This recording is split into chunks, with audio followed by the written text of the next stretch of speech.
Srivani cooking videos అండి. ఇదిగోండి చీరాల బాపట్ల గోంగూర పుల్లగా చాలా టేస్టీగా ఉంటుందండి. ఇది కట్ చేసుకొని బాగా శుభ్రంగా కడుక్కొని రోటి పచ్చడి చేస్తానండి ఈ గోంగూర. ఇదిగోండి ఈరోజైతే ఆకుకూర పులుసు కూర చేయాలనుకుంటున్నానండి. ఇదిగోండి 2 చుక్కకూర కట్టలు, ఇదిగోండి పొయ్యి తోటకూర అంటారండి దీన్ని. ఇగో ఈ కాళ్ళు ఎర్రగా ఉంటాయి. పెరుగు తోటకూర కన్నా ఈ పొయ్యి తోటకూర పులుసు కూర చాలా టేస్టీగా ఉంటుందండి.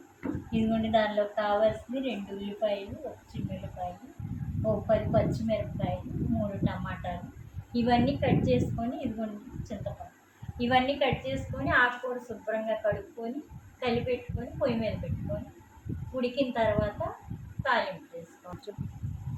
ఇదిగోండి బెండకాయలు శుభ్రంగా కడిగి కాసేపు ఆరబెట్టి కట్ చేసుకున్నానండి ముక్కలు. ఎందుకంటే ఫ్రై చేసేటప్పుడు బంకగా జిగురుగా ముక్కలు అయిపోకుండా ఇవి బాగా ఫ్రెష్గా వేగుతాయండి. అందుకని నేను ముందే కడుక్కొని తుడుచుకొని కట్ చేసి ఆరబెట్టుకుంటాను.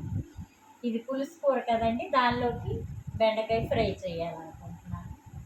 ఇవన్నీ అయిన తర్వాత నేను క్లీన్ చేసుకొని కలిపి పెట్టడానికి రెడీ చేసుకుంటున్నాను. ఇదిగోండి ఇవన్నీ కట్ చేసి పెట్టుకున్నాను. ఉల్లిపాయలు, ఇవన్నీ పచ్చిమిరపకాయలు, చిన్నుల్లిపాయలు ఇలా తోళ్ళు తీసేసి, చింతపండు, టమాటాలు, ఇవన్నీ. ఇదిగోండి కొంచెం ఆయిల్ వేస్తున్నానండి. మళ్ళీ మనము తాలింపు వేసుకోవాలి కాబట్టి కొంచెం ఆయిల్ వేస్తాం.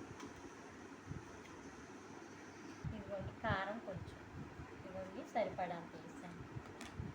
అలా చెప్పు.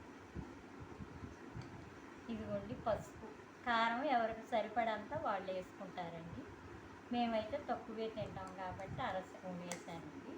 పసుపు 1 స్పూను, కొంచెం సాల్ట్ అండి, మళ్ళీ తర్వాత చూసి వేసుకోవచ్చు. ఇదిగోండి ఇవి ఇలా కలిపేసుకోవాలండి. కలిపేసుకొని కొంచెం వాటర్తో మనం కొంచెం వాటర్తో చెయ్యి కొడుకోవాలి కొంచెం. ఎందుకంటే ఈ ఆకుకూర త్వరగా ఉడికిపోయిందండి. ఇదిగోండి ఆకుకూర కడిగి శుభ్రంగా నీళ్ళన్నీ పోయేటట్టు తెచ్చుకున్నాను.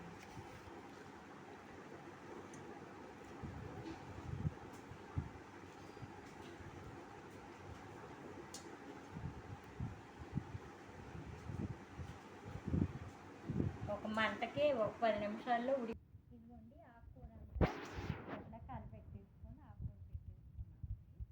పొయ్యి మీద పెట్టేసుకుని తర్వాత మెదుపుకొని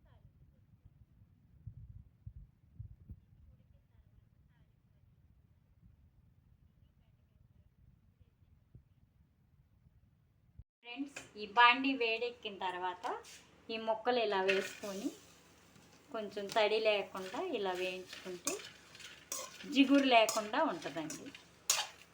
కొంచెం ముందు ఆయిల్ వేయకుండా. ఇదిగోండి ఇవి బాగా డ్రై అయిపోయినాయండి. వీటిని ఇట్లా మధ్యలో ఆయిల్ వేసేసుకొని మనం ఆయిల్ ఇదిగోండి ఈ మధ్యలో వేసేసుకుంటే ఇది హీట్ అయ్యిద్దండి. ఇట్లా మనం వేడి చేసుకోవటం వల్ల ఏంటంటే తక్కువ ఆయిల్ పట్టించాలి.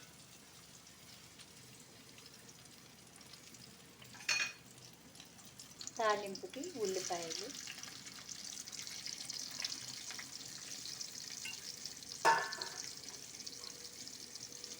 ఎండుమిరపకాయలు, ఇవ్వండి పోపు గింజలు,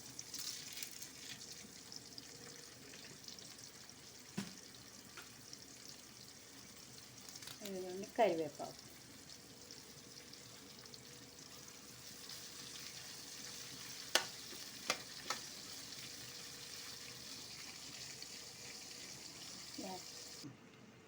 ఇదిగోండి ఫ్రెండ్స్ బెండకాయ ఫ్రై,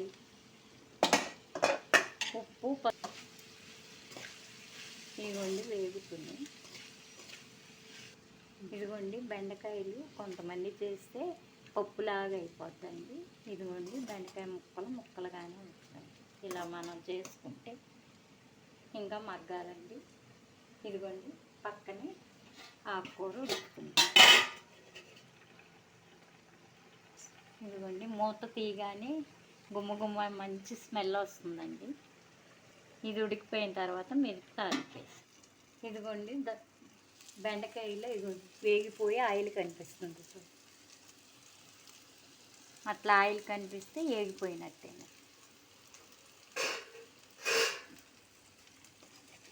ఇదిగోండి ఏ మొక్కకు ఆ మొక్కగా ఉందండి, చిదిగిపోకుండా వేగిపోయింది.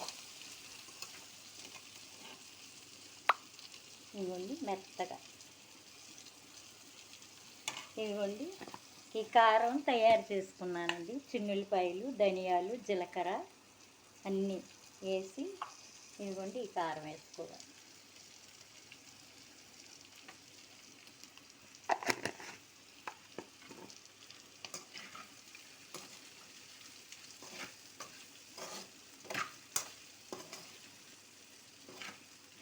ఇలా వేయించితే మా పిల్లలకి చాలా ఇష్టం అండి.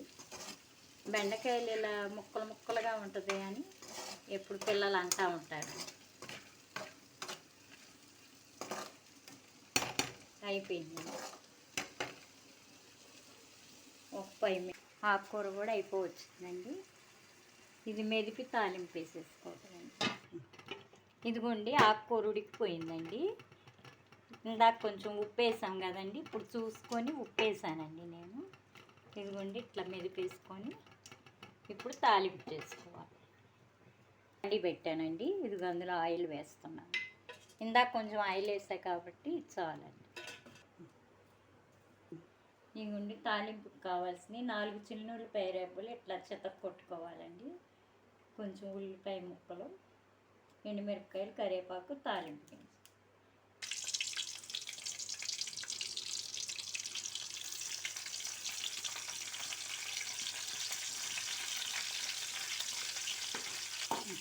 ఇదిగోండి ఇది కొంచెం దోరగా వేగిన తర్వాత ఆకుకూర ఇందులో వేయించేసుకొని, ఇదిగోండి తాలింపు గోల్డెన్ కలర్లో వేగిందండి. ఇదిగోండి ఆకుకూర వేసాను. తాలింపు వేసేసానండి. చుక్కకూర వేయటం వల్ల తోటకూర, చుక్కకూర, టమాటా, పులుసు కూర చాలా టేస్టీగా ఉంటుందండి. చూస్తాను. అబ్బా చాలా బాగుందండి, పుల్ల పుల్లగా. మీరు కూడా ట్రై చేయండి. ఆకుకూర పులుసు కూర, బెండకాయ ఫ్రై చేసుకొని తింటే ఇప్పుడు అన్నంలో సూపర్గా ఉంటుందండి. ఈ వీడియో నచ్చినట్లయితే లైక్ చేయండి, షేర్ చేయండి, సబ్స్క్రైబ్ చేయండి. రాడీ cooking video. Thank you for watching. Bye.